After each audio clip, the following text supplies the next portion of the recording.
welcome everyone to the ninth episode of Random Musings. Also, hi to everyone who is listening to this on a podcast platform like Spotify, Apple Podcast, Google Podcast, anywhere. And special hello to everyone watching it on YouTube, where you're supposed to watch it. But very excited about this episode because this episode features a guest who has been a part of Random Musings virtually right from the beginning, in terms of giving inputs, in terms of giving feedback, and in terms of just being a nice person. Our guest today is a very talented writer, comedy producer, quizzer, also a comedian. Give it up for Shreemayee Das. Hello, hi. Thank you for Hi, having Shreemayee. me. Hi, Shreemayee. Hi, hi. This, I told my viewers that we are doing a Kolkata trilogy of sort. We had Yes. Nirban Das Gupta, followed by Saurabh Mehta, and now you. So why not straight? Let's talk about Calcutta. Okay, your view of Calcutta is a little different than say Saurabh Anirban and many other people, Yeah. because I know that you went to school in Calcutta and then you left Calcutta after school. You went to Delhi, then you came to Bombay. So I assume your look or your memories of Calcutta will be very nostalgic in nature. But still, I'm very curious to know your memories of Calcutta, what you think about the city. Because I remember the last time I went there, you were my tour guide. You took me to all the nice food places. You took me to all the Yeah. nice places that are from your memory of Calcutta. So let's start from there, Shreemoy. Tell me something about Calcutta. I just want to start off by saying I was not your tour guide. You were my tour guide to Calcutta and what all is left to see over there. So that's one correction I have to say. But yeah, you're right. I was born there. I grew up there. And then when I was 18, I was thrown out of the house to go and study in Delhi. And so I've never lived as an adult in Calcutta. I was watching Anirban and Saurav's episode, and I realized that both of them at some point have gone back to Calcutta after leaving it. They've both worked there. I've not worked there, so I don't have the same problems that everybody else has about Calcutta, that it's a bad place to work in and it's slow and all of that. I don't care. I just feel like it was a great place to grow up in. It was, and so when I look at it with a very, rosy-eyed, nostalgic view. And I think a lot of that has got to do with the fact that when I left home, I was very homesick. So I tried to find connections with Calcutta everywhere, like everything I read or everything I watched. And I started appreciating Calcutta even more. Actually, I only started appreciating Calcutta when I left and I went to Delhi because I just missed it so much.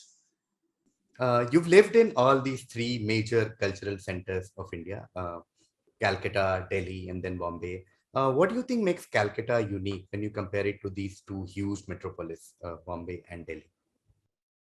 I think I think in Calcutta, like maybe this is a really privileged viewpoint, but I think everyone has a great appreciation of life and, like, of what they say, the finer things in life. Like everybody really appreciates art and food and music and culture. I know these are stereotypes about Calcutta and about Bengalis, but it's true also. Like we do enjoy our Sunday lunches and our adda sessions and the chai and cigarettes and cricket.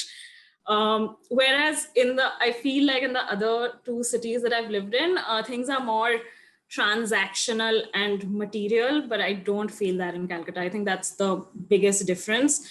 And I think that's also probably the reason why Calcutta is criticized so much, because I guess you can't like make a corporate career over there like you can in Bombay and Delhi, I suppose. But I'm just saying it again. It was a lovely place to grow up in. And now that I have met people who grew up in Delhi and Bombay as well, I'm just so glad that I grew up in Calcutta, because it sort of gives you the time to figure out your own interests and develop without worrying so much about like what will happen after this and what are your, what is next to achieve. Mm-hmm. You talked about stereotypes, Bengali or Bong stereotypes in the middle. So I want to explore that further. Yeah. I know unlike some other Calcutta people, you are a Bengali, born and brought up in Calcutta, with Bengali parents, with a Bengali brother, with a very Bengali roots. I know both your parents are doctors and your brother went to IIT. So you see, there's some sort of that Bengali stereotype of, of extra stress on education and culture. And I think you grew up learning musical instruments, watching Satyajit Ray movies, appreciating Tagore more than a normal Indian would. So I want to talk about some of these stereotypes and your family. And is it true that you went through this very ambitious parent stereotype where you were, sort of like asked to achieve more than a normal kid would? In terms of stereotypes, yes. I fit all the Bengali stereotypes. I'd love to say stereotypes don't exist, but I'm proof that they do. Everything, like, laziness. I like fish. I just like talking too much. Very opinionated as a person. Very ambitious parents. A lot of focus on math and science growing up. Uh, as you said, brother obviously went to IIT, and there was a lot of emphasis to do well in studies, and not just to do like to be successful, but also like to tick off those boxes, as in like go to a good college, preferably study science, and then not be happy with just a graduation, but preferably do a post graduation or a PhD and whatever. And I challenged my parents at every point in my life. I was not a rebellious child in the sense that I didn't like, go out drinking and just have sex every night or whatever they show on Amazon Prime or wherever these days. But I was very rebellious in the sense that ever since I think I was 12 or 13, I challenged everything my parents said or every thought process that they had. Obviously, I came from that privilege where I could challenge it and get away with it. But it also helped me because now I barely have any conflicts with my parents, because I'm just so used to living life my own way that now it doesn't bother me anymore. Whereas I know a lot of people who have followed the conventional things, done everything their parents expected them to. So it's very difficult for them at 25 or 30 to break out of that pattern. Whereas I broke out of it at 13. So whether it was like not studying science and not becoming a doctor or an engineer, or at least studying economics, if nothing else. So I chose to study humanities in 11, 12. Then I said that I will not study economics also. So I went and studied English. Then I didn't do my master's immediately. I got a job at an NGO, not even like a proper job, as my parents would say. So that was another point of rebellion. Then when they wanted me to do my master's, I didn't do it. I did something else. When they wanted me to apply abroad and go abroad to study more, I didn't do it. They didn't want me to do comedy. I did it. They didn't want me to do like lead a freelance life. I did it. They didn't want me to get into a relationship when I got into one, and well, I'm in one. So at every point, I have disappointed them, and well, I mean, they've just learned to live with it. Wow. If there was ever not relatable content, this is it for me. Like I've always tried to do what they expected me to do. Oh man. But yeah, wonderful listening to that, Shreemayee. And that you talked about school and colleges. I want to go there next, because talking about stereotypes, I've realized this about myself, that no matter how much I respect people's art and their talent and their qualities, somewhere in the back of my mind, I have realized it of late, is that I really value where they studied. you know, like every time I look at celebrities, also I'm like, great actor. But then I'm like, oh, he studied there. Suddenly my perception changes. And I know I should not be like that. We should be like, hey, formal education is not really important, or like it's a privilege, or not everyone gets a chance there for several reasons. But I can't help it. When I hear someone went to a school or college that I admired, or sometimes when I could not get into, I feel maybe low key jealous, but also very, very, I appreciate them much more. And that is why I appreciate you more. And I'll explain why. I spoke to Sauramatha in the last episode about La Martiniere, Calcutta, and I know you went to La Martiniere for girls in Calcutta. That is my first point of jealousy. I went to a very mediocre, simple school in Noida, which have nothing to, like, no comparison to the Lamarts of the world. Then you went to LSR, Lady Shriram, in Delhi University, which is one of India's best colleges. Which, growing up in Delhi, I really like, I was in awe of these DU colleges like St. Stephen's or Hindu or Venki or Hansraj, LSR, SRCC. And I used to be like, man, if I could ever study in these colleges, which could not happen because I had to do engineering. I did eventually go to Delhi University for my MBA, But I always like anytime I meet someone who's like, hey, I'm from Stephens, I'm like, man, you went to Stephens, you did something I could not. So I want to talk to you about these schools, these colleges, and then we'll slowly talk about, because you talked about NGO, and I can't help but not talk about TFI and teaching, etc. But let's start with school and colleges and tell me your opinion. I know a lot of times what happens is when you meet someone from these colleges and you say, oh man, you went to Stephens, their first reaction, हाँ ऐसा ही है यार, not a big deal. That's how I react when someone says you went to SMS. I'm like, ah, theek tha. So I don't know. I want you to take me through from La Martiniere to LSR to Xavier's, that journey. Very honestly, I didn't think so much about my school and college. I was like one of those people. I was either lucky or unlucky, whatever way you put it. But I went to the same school all my life. I joined that school when I was 3 years old, 3.5, and I left that school when I was 18. So I didn't know anything else when I left that school. That was the only world I knew, and I mean, that's not a great place to be at when you're 18, when you know nothing else except that a very elite world, to be very honest. And then I went to LSR, which in its own way is quite elite. And both these schools were girls, girls' institutions, even though La Martiniere had La Martiniere for boys right opposite the street. And it was great to meet them at fests and also on the road after school, because that's where all the dating would happen. But I didn't study with boys till I reached my master's level, actually. So that was a major disadvantage. The other disadvantage was, as I said, it was elite. And very honestly, because I didn't know better, I didn't think about this at all till I started working at Teach for India, and I started teaching. I came to Bombay to teach at a government school. That's when I moved to Bombay. And obviously, it was like, that was only when it hit me about like how elite my upbringing had been. Because it was completely different, because Le Martiniere is like elitist of elite, and TFI was obviously like the socioeconomic class was. I was teaching underprivileged kids, and immediately after I left TFI, I also started working with another group where I was teaching kids to write essays to go abroad after their schooling. So I went from teaching really underprivileged kids to really, really, really privileged kids. And that's a journey that I find very, very interesting, because at TFI, I realized how privileged I was. It changed me as a person. Like everything I am now, I think is because of TFI.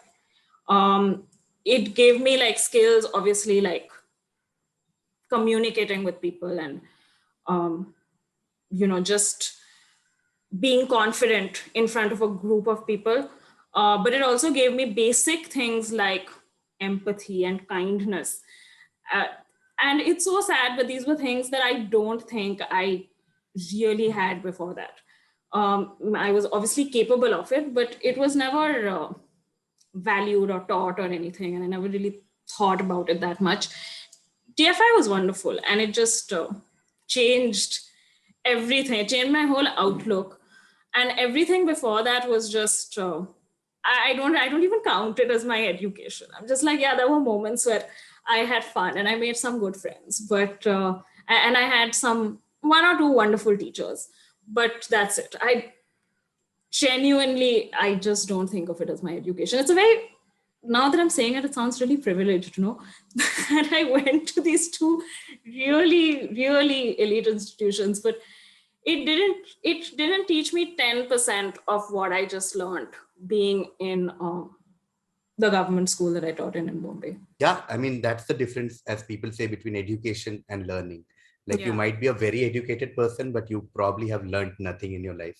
And I know a lot of people who are listening to this will be like, man, that's okay. You went to LSR, don't say you even while didn't. saying it. Yeah, I know, but I know what you mean, because a lot of life lessons are not taught in classrooms. You might be great at quoting, Shakespeare and Pythagoras, and I don't know, history of Indus Valley civilization, and I don't know, Babylon and American Civil War, but it does not teach you about life. To give people context, TFI is Teach for India.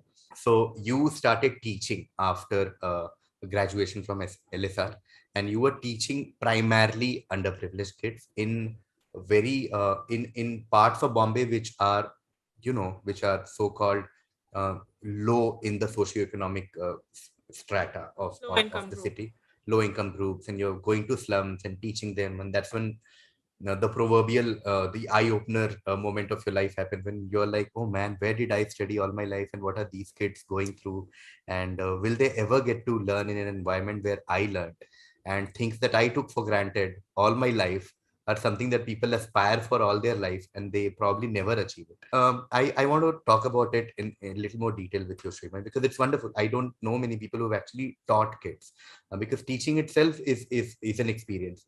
uh, on top of that, I know a lot of people who teach like B school students, and like they do courses where they teach them, they teach adults, but teaching kids might be a very different task altogether. So I want to talk about, and you already said how it impacted your life and how you learned new things, but I want to delve into it deeper and see how it felt teaching kids. And did you, while teaching them, did you learn new things that you would have otherwise never learned? And how was that entire those years of teaching them? So I was teaching grades 4 and 5. It was a 2 year fellowship, and these kids were essentially like 9 year olds, 10 year olds. The problem with schools and classes at that level is that, and this is not at all unique to my classroom, but the problem is now, because there is no you don't hold back kids in a class if they are not doing well. Till class 8 you can just pass every year. So there are a lot of kids in every class who will not know their ABCs, or basic addition, subtraction, multiplication. And there will also be kids in your class who will be able to read, like in fourth standard, they will be able to read their Harry Potters and Ruskin Bonds or whatever you give them. So it's really, really difficult to, as a teacher, to balance that and somehow teach these 40 kids in one go. So that is the teaching part of it. But even just like the social and the psychological understanding of these kids to go there and understand, because obviously we don't come from those backgrounds. We've not had the experiences that they've had. And it's very difficult to sort of connect and understand where they are coming from, to understand why they are acting up. A lot of these kids, at least my classroom, was quite an aggressive classroom. There would be fights, and there would be a lot of abusive language. They'd break furniture and things like that.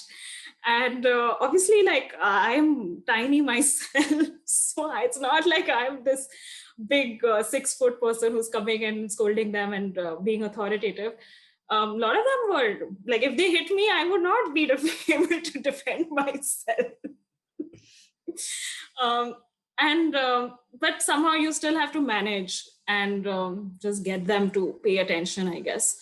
EFI really encourages you to go out there, meet the kids' parents, see what they're like at home. Um, Obviously, this is not something that used to happen in our schools. Like, our teachers didn't come to our houses and have a chat with my mother. But we were encouraged to do that because, at least I think in most of our schools, our teachers came from the same socioeconomic backgrounds, more or less, and they more or less had an understanding of how we lived, how our parents lived, and so on. Whereas we obviously don't have that understanding with these kids. So it was important to go out and do that. For most of us, if we don't understand something in school, our parents will help us out, or a lot of us are able to afford private tuition or something like that. Whereas these kids are first generation learners, probably first generation in their family to even go to school, forget about learning English. So they don't have that kind of help at home. They don't have that kind of atmosphere at home where people are studying, where academics is really valued, or that they can see that their lives have changed through academics. So it's, when you're teaching them, you're not just trying to teach them basic maths, English, reading, writing, but you're also trying to change a mindset, which is very, very difficult to do, especially if they don't have a role model where they can see that this has worked for somebody, so it might work for me. You can't see success at that rate. Like, in your own schools, you're not measuring success through like whether the child is behaving or not or something. Mostly it's like, okay, you teach and then they get good grades and whatever, they pass or whatever. But here it's like every day you go to school and these kids are just not paying attention to you. And, they are constantly fighting. And I'm trying to make sure every day that at least these kids don't fight, and that doesn't happen in one day. So basically you spend 2 years and every day you think that, okay, there is no improvement. And, an outsider might come and say after 6 months that, no, I can see this improvement. But it's like when you lose weight, that you think every day you look the same to yourself because you're seeing yourself every day. But when somebody else comes and says that, I'm seeing you after 3 months and I can see that you've lost weight, but you can't see it. Yeah, I mean, a lot of us don't understand the mindset aspect that you talked about when it comes to education, because in a lot of issues that our country faces, and because we, especially when I say we, I mean people who are sitting in their, privileged air-conditioned rooms with a laptop and talking about issues that the country is facing. It's so easy to just say that, oh, literacy is going down. We need more people in school, more kids in school. It's only when you understand as to why those kids are not coming to school. There are so many kids who actually have day jobs. There are so many kids who actually go out, help their parents with their job, with a mechanic shop or some menial labor they're all doing, and they don't see the value in wasting that time in school. They're like, I don't know what am I going to achieve here while I'm earning money every single day helping my parents. That happens in villages, that happens in slums in cities, and a lot of people don't understand that. And that's why I always think of the example of midday meal, and how midday meal was such a revolutionary idea, because a lot of people realize that if you give them food in school, that might be a motivator for them to come to school. You can't go to parents and tell them, hey, if your kid studies, this will happen 5 years later, this will happen 10 years later. So yeah, that is such a great perspective to look at it. Cool. I want now to go through this next stage of your life. Till now we know you grew up in Calcutta, you went to La Martiniere, you studied there all your life, you went to LSR, you went to Delhi, you came to Bombay, you also did your masters later from Xavier's. But in all of this, somewhere something called comedy begins. Okay, you do a little bit of stand up, and that is where you are part of not just my but almost all comedians life, is because you and Rohan start this wonderful thing called Green Revolution, who are without doubt one of the best comedy producers in Bombay. So I want to talk about that phase now, and personally me, and not just me, I speak on behalf of many comedians who love performing for Green Revolution, who appreciate how you guys keep coming up with the newer concepts more than just standard stand-up shows. I remember you guys started a debate thing. You guys started a lot of crowd work shows before anyone else did. And I think Rahul spoke in Random Musings about how you guys inspired him to do his own crowd work show. Quizzing with the Comedians owes a lot to your motivation. And the first few offline shows that happened before pandemic hit was with Green Revolution in Mumbai. Inshallah, we'll resume when we get back to normalcy. But the point being that you guys have been pushing the envelope in Indian comedy a lot. And this I say as a comedian and as a performer at many shows of Green. So I want you to take us through this aspect of your life, because a lot of people who watch comedy online particularly or watch shows do not understand what goes behind the show. They look at a comedian who enters, performs, and then leaves. They don't know that there are people behind the show who are planning the show. They are planning the lineup. They are handling all the logistics behind it, from ticketing to venue, to their own sets of challenges, like coordinating with venue, sharing profit, paying the comedians. That's also one thing that in Revolution has to be accredited for. And a lot of people might not know this, but we don't really are used to being paid for open mics. But I think Green Revolution is one of those producers who without fail have always paid it, even if it's a small amount.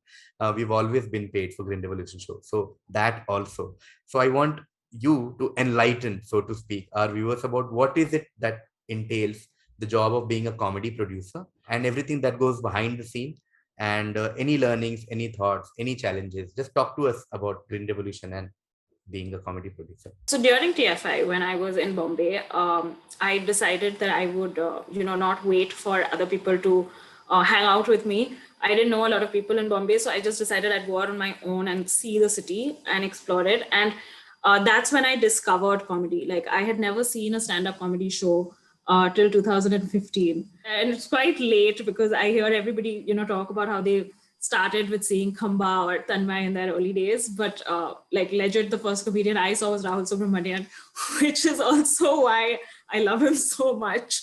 And I mean, you know, at a time when he was just doing like these 10-minute spots and all of that. And I watched a lot of comedy shows. I was one of those annoying audience members who would just come for every open mic. And I could only afford open mics because I was working with an NGO, so I didn't have a lot of money. So I could never go to proper auditorium shows at all. And like I would really, really save up and go to like when Aisi Taisi Democracy was performing, because they didn't do like you know, random 100 rupee ticket kind of shows. But otherwise, I would go for a lot of these open mics, and I knew a lot of these comedians. I just knew them because I saw them every week, and I knew all their sets, and I just really, really enjoyed it. And after I finished TFI in 2017, I just decided I'd try out performing, because I was just like, yeah, maybe, you know, how bad can I really be? So I tried it out. And then I realized that, I mean, performing is fine and writing is fine, but what I really want to do is that I want to start programming my own comedy shows. Because I had a lot of opinions on how shows were curated and how shows were organized. In those days, if you were doing open mics, then you either had to pay for the ticket yourself, or you had to bring a friend along and pay for their ticket, plus travel, plus, you know, shows would happen at night, so dinner or something. So you end up spending 400 to 500 rupees every time you do a show. And when you're new and an open micer and just starting out, you're encouraged to do, like you're told that you have to do shows every night. Now, 500 rupees every night is not feasible for most of us. And I was not working. I had gone back to do my master's in Xavier's at that time. So I could not afford 500 rupees. And I did not have so many friends also who will come and watch me perform. Because of these two things, I had a lot of opinions on how open mics are run and how I could do things differently if I was doing it. Then I got really lucky because I started, Ruben, who was already organizing shows, asked me to help him out. He was like, it's okay, you like it, so come and help me out. And because I did that for about 5-6 months, I learned a lot. Like I didn't start Grin with no knowledge of how shows worked. And while doing that, I realized that, you know, obviously it felt much better if I was doing it for myself. So I convinced Rohan that this is something we must do. And somehow he agreed, like he agrees to all these crazy things that I come up with. And yeah, so that's how we started Grin. We started in 2018. And one of the only things we knew at that point of time was that we would pay all the comedians. You know, like if it was an open mic, we figured there would be very little that we could pay. But even if it was 200 rupees, 300 rupees, whatever, we would pay everybody who performed with us, because I was just like 300 rupees takes care of your travel, more or less. So at least, you know, if that gets sorted, you are just able to do more spots. And we obviously don't have that +1 rule. So I was like, at least, you know, the comedian shouldn't feel like I paid money and traveled and went and did the spot. Our aim was that we would take care of travel when we started. And because we obviously didn't have a lot of money to start off with, we realized that to pay comedians, we need to make money ourselves, because we don't have like a big fund. So we tried to do whatever was possible to make money. It was a long-term thing that we would make money. And I think that was essentially, like, we did not do Grin to save the comedy scene or as a favor to anybody. Essentially, Grin is a business, and we want to make money out of it.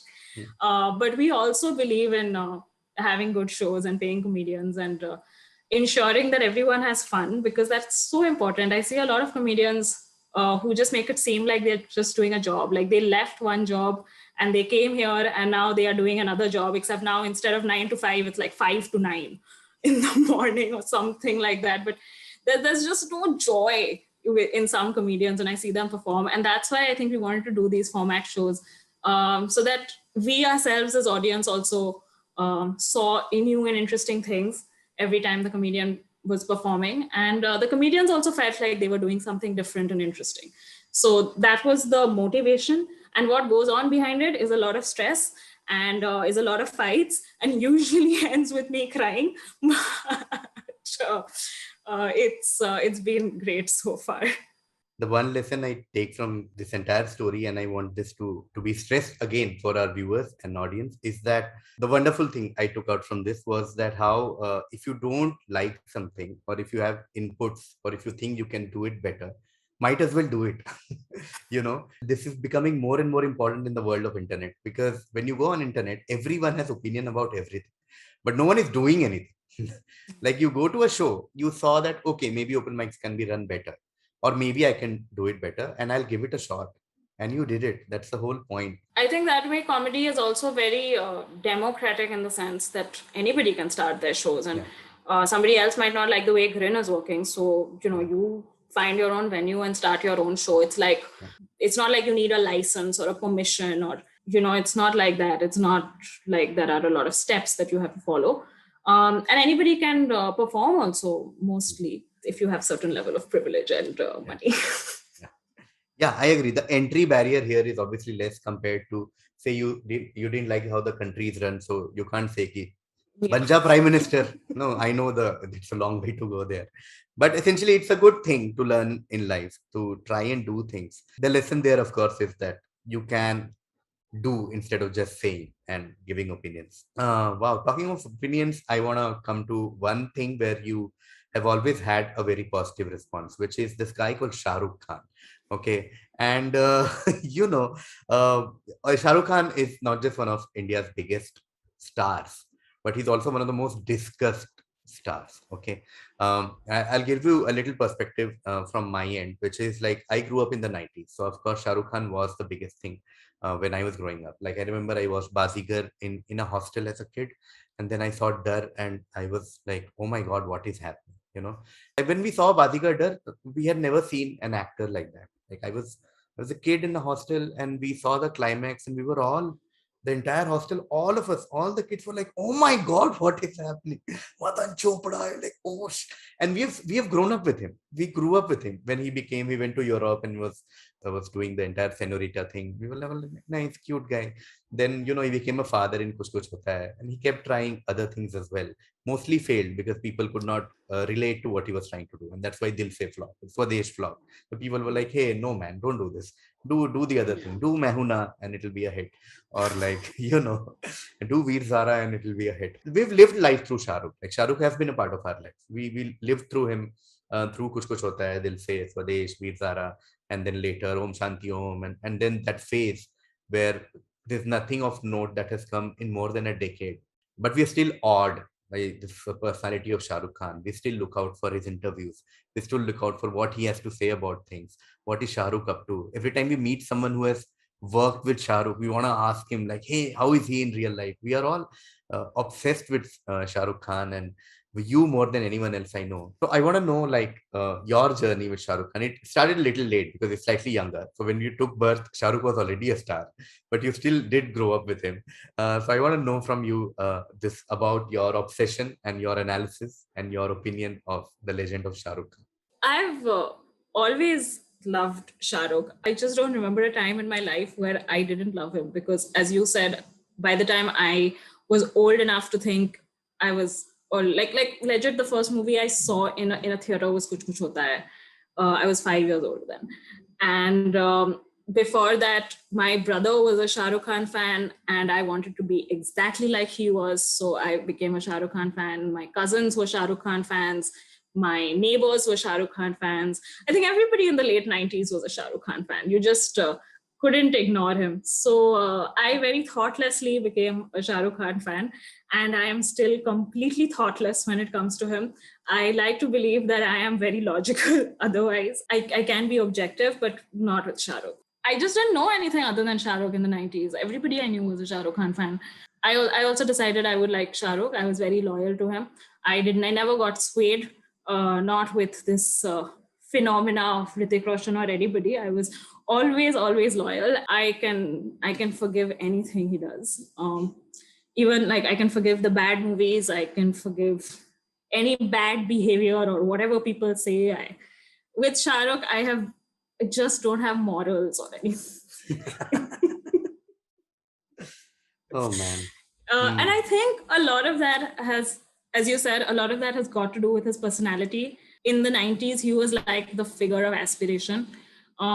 because he had, he was the middle class dream as a child. You're always told that if you work hard, you know if you're smart, intelligent, you work hard, you can achieve anything. And Shah Rukh was the poster boy for that. He had just achieved so much, and he made you feel like this is possible. In spite of achieving all that, when you watch his interviews or when you hear him speak, he just seems like such a smart, intelligent, witty person. um, I think I have some like I just like witty people who can come up with one liners also.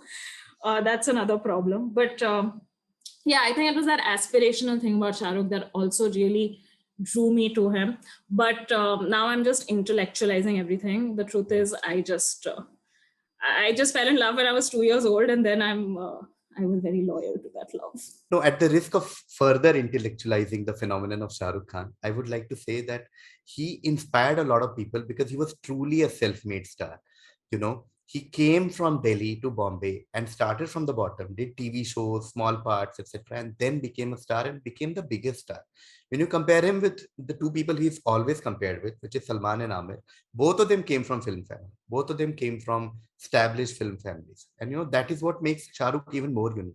And a lot of people jokingly said that no one has affected migration in Bombay more than Shah Rukh Khan has, because once Shah Rukh became a phenomenon, every Delhi guy, every guy wanted to come to Bombay and become a star. When I look at Bollywood as a very small time historian, I realized there was one phase of people like Dilip Kumar and Sunil Dutt, who migrated in the wake of partition and everything, came to Bombay, started from scratch and became a star. Then there was a series of like just people from filmy family who were doing things, and the entire industry was dominated by these guys for a few decades. And then came Shah Rukh Khan and broke everything, and that inspired legions of like thousands of people to Shah Rukh gave hope. Shah Rukh gave people this hope that we can make it, we can make it. you know I also feel like so much of his early like movies and all involved him being so unconventional and taking a lot of risks. As you said, Bazigar and Dar were not Anjam; they were not conventional movies. He was doing movies like Kabhi Haan Kabhi Na, where he doesn't get the girl, and in spite of that, like he was just like so lovable. Like what he just like even in Dar and Bazigar, maybe this is just me, but he just somehow managed to make it work. Like I wish that he could go back to being that risk taker and doing things that he probably wants to do instead of things that he should do. As you said, it has been 15 years almost. Om Shanti Om came out in 2007, and after that, he has not done one movie that you want to talk about or one movie that you want to think of. I just wish he can go back and just, I don't know. He's smart enough to figure this out, and I'm sure he will. That yeah. much Oh, that hope is so and true. belief I have. That is so true. Shah Rukh broke every possible convention as a lead actor in Bollywood. Like Bazigar, he kills a heroine. Like he kills the lead actor in the first half, and yet you root for him, and that was the charm of Shah Rukh Khan, amongst other factors as well. And yeah, but I think you and I have discussed this, but there is so much riding on him. I don't know, and it's a different podcast topic altogether. But sometimes we see comedians who do one show, and they are famous enough, and then they want to try something, but say they don't get the expected audience reaction, and they never do that. And compare a famous comedian to Shah Rukh Khan. Shah Rukh Khan is at least 6,000 times more popular. So, so sometimes you look at him and you sometimes relate, saying, maybe I know what he's doing. Maybe he can. It's complicated. It is complicated. Hmm. Also, I mean, as a comedian, mostly you work yourself. I mean, it's just one person. I think sometimes you don't realize how much money is riding on these people. Like, Yeah. I mean, if I had 1,000 crores riding on me, I would not make certain decisions, or I would make certain decisions. Like, ultimately, like they provide jobs to thousands of people, and Yeah, as I said, I will justify anything Shah Rukh does. I will find a way to justify. No, but that's true. I mean, we are digressing here a bit, but why not? The point is, sometimes when people say, hey, these Bollywood celebrities never have opinions, that's one complaint that people always have, with Shah Rukh Khan included. Itna kuch chal raha hai desh mein, why don't you say? But are we ready to take their opinions like with maturity, with a certain level of acceptance? No, we are not. Like the moment Shah Rukh says something, it does not just affect him, it affects his movie. You start burning theaters where the movie is releasing. So you're affecting the livelihood of everyone involved in release of that movie. You go and break his sets. And when I say his, I mean anyone who makes an opinion. So that destroys the livelihood of everyone involved in film shoot. You're affecting livelihood of producers, like set dada, costume dada, spot dada, everyone involved with the distribution, everyone working at these film companies. But we don't look at it that way. We're like, oh, you said something against us, let me see, तेरा movie release नहीं होने दूंगा. So why? Yeah. Cool. We'll go to a very different, non-controversial topic now, Shreemayee. This is our last topic because I can't help but not talk about books with you. I can literally see book covers behind you. So I know you're one of those people who read a lot. And when I say a lot, you read a lot. Okay, you read almost one book every day. You read very fast. You spend almost all your free time reading. And I've covered this earlier as well, a bit with other guests, but I can say with utmost confidence that I don't have any guest so far, or maybe in the future episodes also, who reads as much as you do. So I want to talk about reading. Like, how has it impacted your life? Why do you think reading is important? Or you can just also say that, hey, I just like doing it. You can no need to intellectualize it again. But I'm really curious as to what is your opinion on books, reading, and just this world of this wonderful world of, say, Kindle, or you even read on phone sometimes. I've seen you do that, or just good old classic conventional book reading, just reading in general. I was one of those people who always read. I've been told I started reading earlier than most kids my age. Obviously, I don't remember that, but what I do remember is that I really liked stories, I think, because even before I could read, we had this illustrated Ramayan at home, and my parents used to read it out loud for me because I couldn't read then. I knew that story by heart. Like I couldn't read, but I could see a picture and I would tell you exactly what was written there. So that's one of the first stories I remember hearing. And I think my parents, after a point, were just like, we cannot spend so much time entertaining this person and telling her stories. So let's just teach her how to read and, make sure she just does it herself. So I started reading. I was privileged and lucky enough to have some books at home because my father used to, he still likes reading. Most people in my mom's family like reading. I have an elder brother. So he had gone through that period in his childhood where people were gifting him books and so on. So we had some books at home and I read all of that. My mother was very nice in the sense that she didn't let me buy a lot of books. And till I had my own money, I could not buy a lot of books. But she was very nice in the sense that there was a club library that they belonged to. So I would, like, every few months, I would make her a new list and I would give it to her. And she would, like, get me those books because I was not allowed in the library. It was for adults. But she would, take that list and make sure she got me all of those books. I had a school library, which was very well stocked. So I could read there. And I don't see this happening anymore, but so many of my friendships were based on, like, borrowing books from people. Not just my own friends, but my parents' friends. Like, once we went to my parents' friend's house and I saw that they had this really nice big bookshelf. And I was like, can I come here and just, like, borrow some books? So every month or every couple of weeks, my mother would take me to her friend's house and she'd just sit and chat and I'd just take some books, go home, read them. 2 weeks later, I would return them. And same with friends. I've legit had, like, me not a friend, but there was this one girl in my class, and one day I saw that she has a book. Well, she told me that I have this particular book at home. I had never spoken to her before, but then I started calling her up to remind her to bring me that book. She got me the book. I read the book, I returned it, and I never spoke to her again. So that was my relationship with books. I just read because I liked it. looking back, I can say that I was probably a lonely child, didn't have a lot of playmates. I didn't, especially after a certain age, I wasn't really doing a lot of extracurriculars after school, didn't have a lot of when I was a child, my parents still forced me to do the usual, like learn piano, learn Robindra Sangeet and whatever. But after a point, I was just sitting at home and reading. And I always say that the only skill I have is that I can read, and I can read fast. Other than that, no skills. I have no motor skills. I can't drive. I can't swim. I can't do anything properly, but I can read.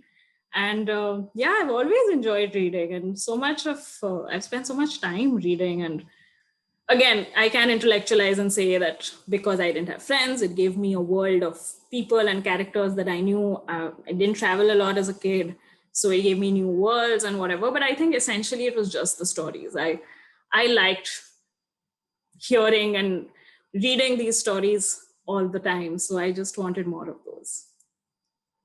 And I've Wow. legit had like like most kids, when you're a child, your teachers tell your parents that make sure they read more because it'll help grammar and spelling and vocabulary and whatever.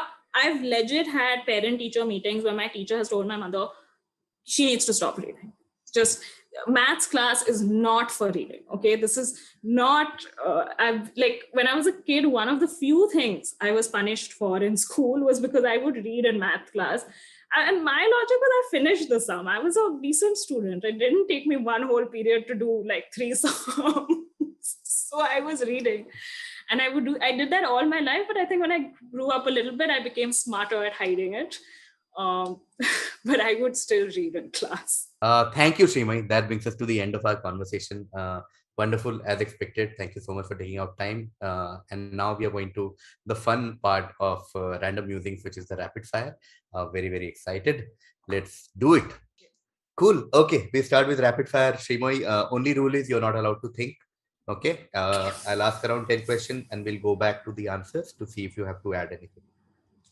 Cool. Rapid fire with Shreemayee Das. Question number one: best book you've ever read. The Shadowlines by Amitav Ghosh. Best thing about Delhi. The food, you get really cosmopolitan, cheap food. Best comedian to watch live. Karan Gill. Favorite Shah Rukh Khan movie. Kabhi Haan Kabhi Na. Favorite Satyajit Ray movie. Aurane Din Ratri. Favorite restaurant ever. Pure nostalgia wise, Mukambo.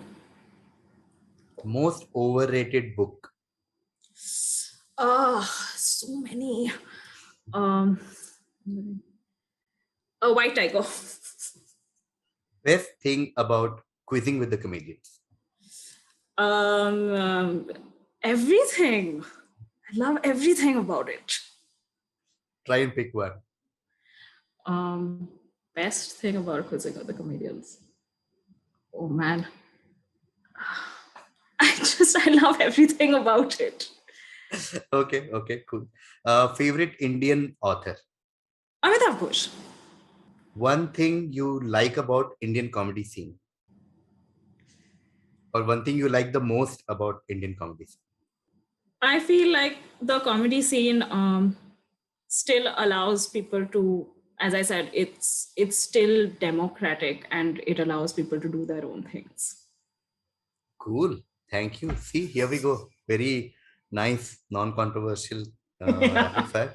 We'll go back to each of your answers, Shreemayee. Best book you've ever read, you picked The Shadowlines by Amitav Ghosh. Do you want to say why you picked it over at least 3 million other books that you've read?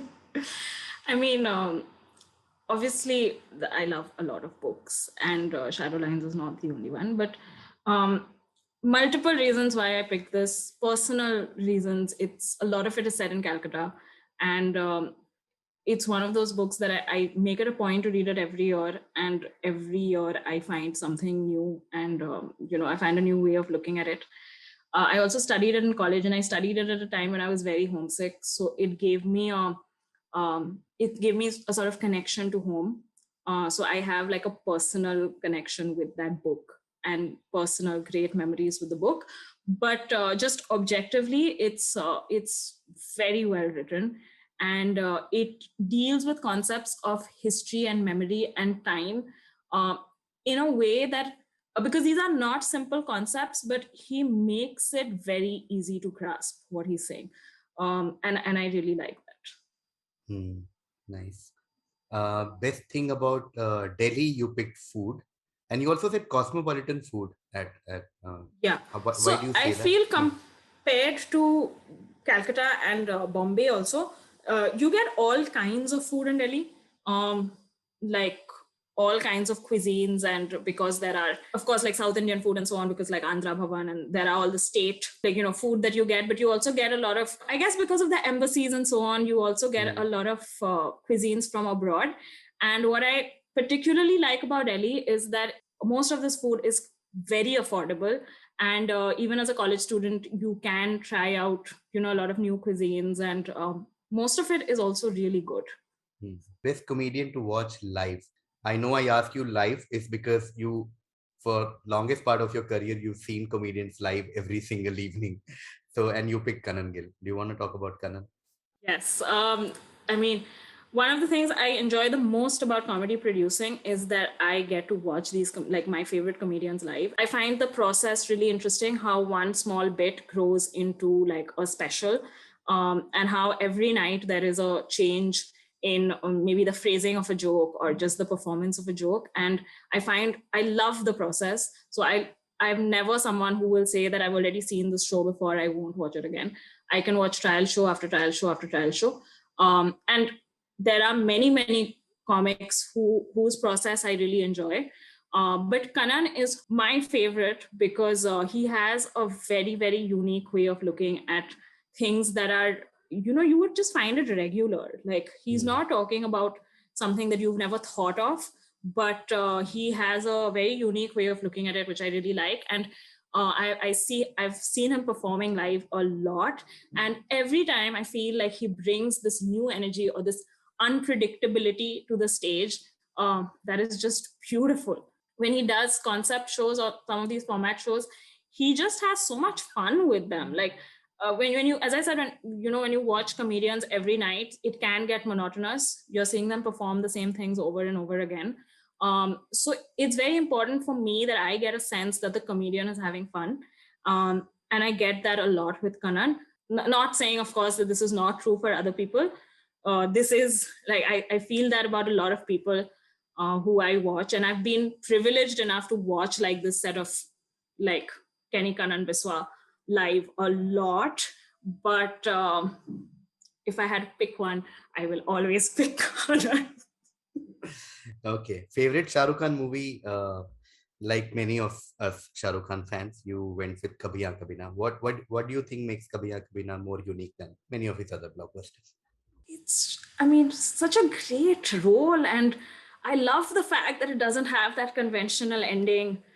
um it's one of his best earliest works that I really enjoy. There's a certain innocence about that movie and that performance that is not there in his later performances. Is it his best performance in a movie? I don't know, Hmm. Hmm. but overall as a movie, it's just what a, like Hmm. I love that movie so much. I also want to say that I don't watch that movie a lot. I've Yeah. probably seen it only once in my life, or maximum twice, because it's a very sad movie, and I can't I can't do that to myself. But it's still the one that I love the most. Yeah. Yeah. Very related. Yeah. Okay. Favorite Satyajit Ray movie? You are a Ray fan without doubt. Another Bong stereotype, if I may say so. And you pick Arone Din Ratri. Do you want to Yeah. talk about? Sorry Yeah. for the So it's mispronunciation. Sorry. Yeah, it's Orone Din Ratri, and in English, I think the English translation is called Days and Nights in the Forest. Hmm. It has a great cast: Soumitra Chatterjee, Sharmila Tagore, Simi Garewal's there in a small role. Robi Ghosh, who's like a Bengal superstar, great comic timing, and one of the best probably. It's basically about the group of boys who go to jungle and have to spend some time there. The original ZNMD is what a lot of people in Calcutta said before when ZNMD came out. Um, it's not one of Ray's most critically acclaimed movies, and I know why also. But it's I personally find it really comforting. It's very, very funny, and the acting is great. And Sharmila Tagore and Soumitra Chatterjee just look so good in that movie. Favorite restaurant ever? I know this was a tough one to pick, but you went with Mukambo in Calcutta. Yeah. What makes Mukambo unique, Shreemayee? So much of, I think most people my age or like our age in Calcutta will have some nostalgia related to Mocambo. We've all heard our parents talk about it. And more ever since I was a child, I've been hearing Mocambo is not as good as it was 15 years ago. But I mean, I went in February with you, and it was still great.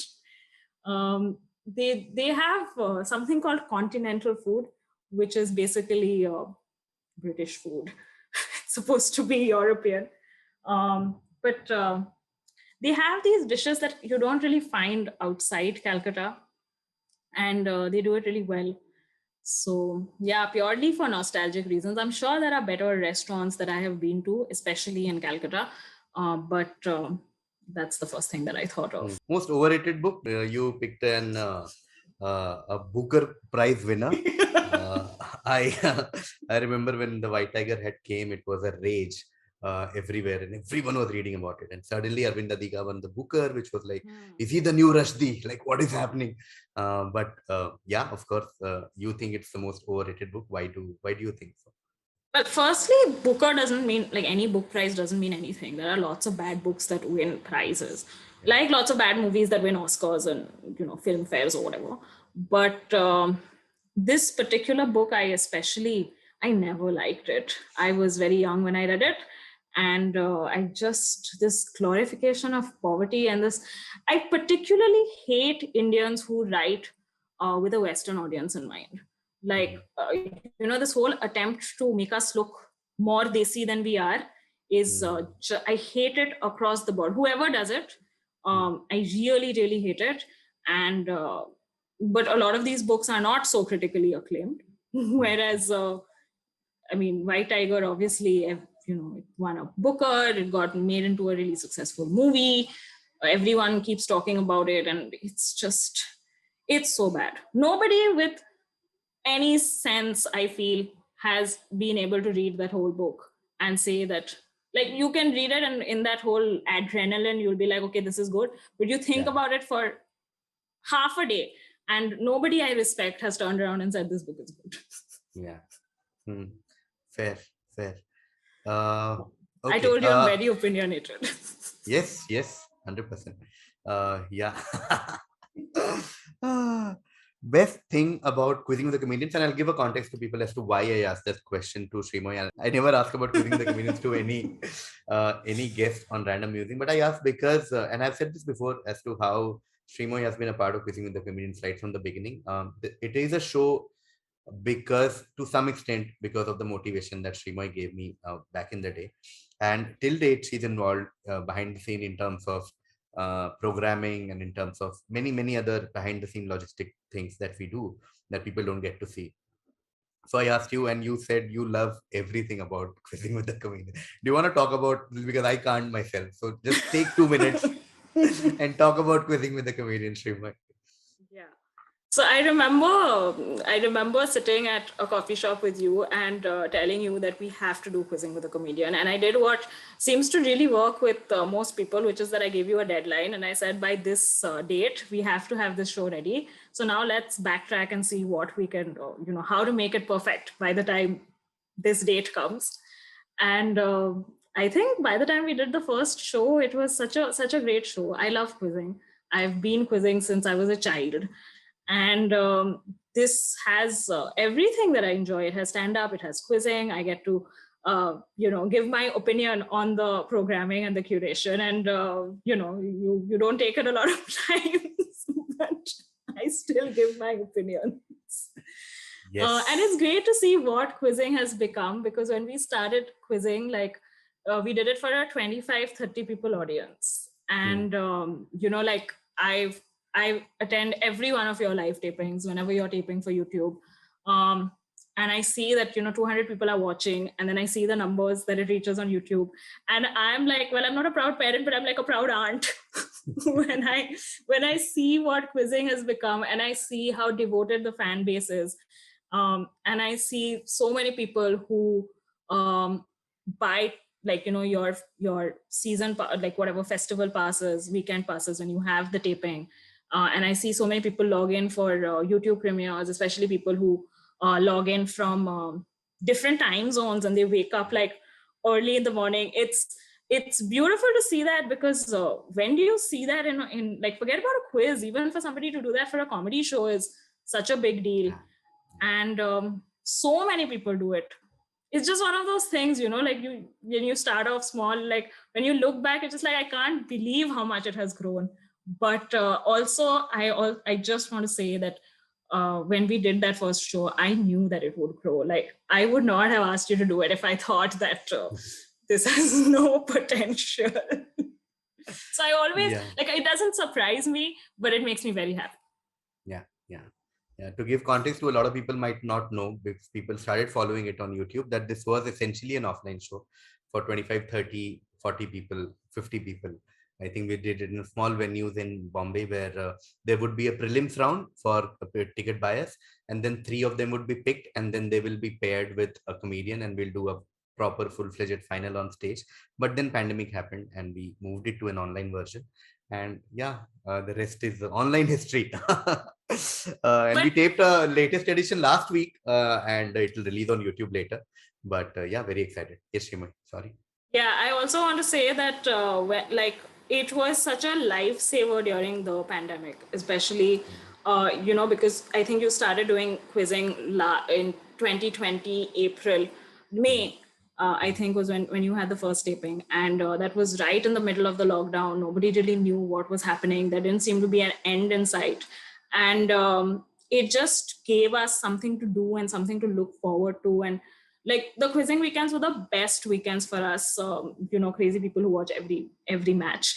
Like, sometimes I do the dry run with you if I'm not taking part in a quiz, and I still watch every match, and it's like the highlight of my month, because I just, like, the whole weekend is sorted. I cook on Friday night, and then I eat that same food for two days, because I just want to watch quiz and I want to follow. It's like a proper tournament that you want to follow, and you have a favorite, and it's like a proper sports tournament that way.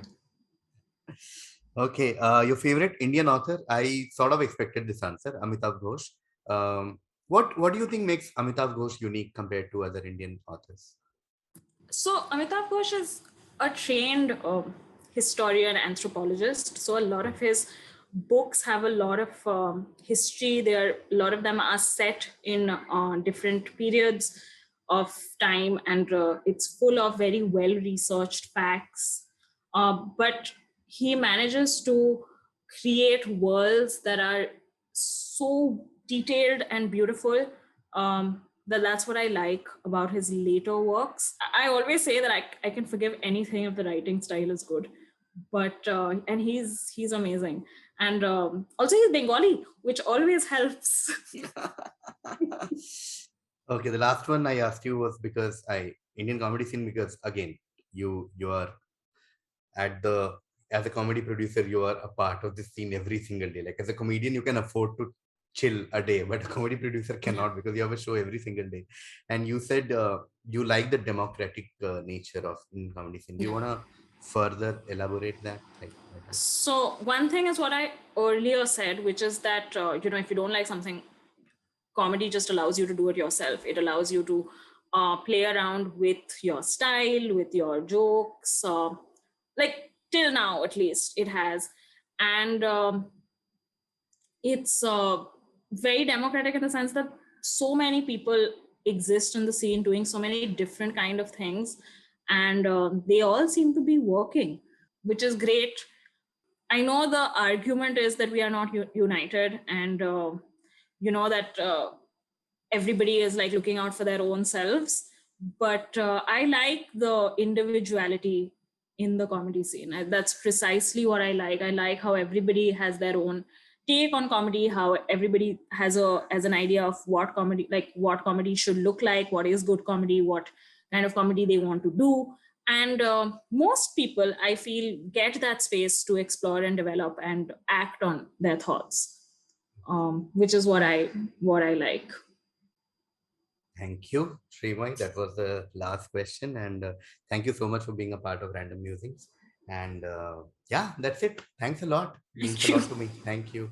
And yeah, if you guys are watching this on YouTube, please do like, share, and subscribe to Random Chickbum. If you're listening to this on Spotify or Apple Podcast, please subscribe to the podcast and please review it. Give us some ratings so more people get to hear this amazing conversation that we have every week, every Wednesday. Thank you.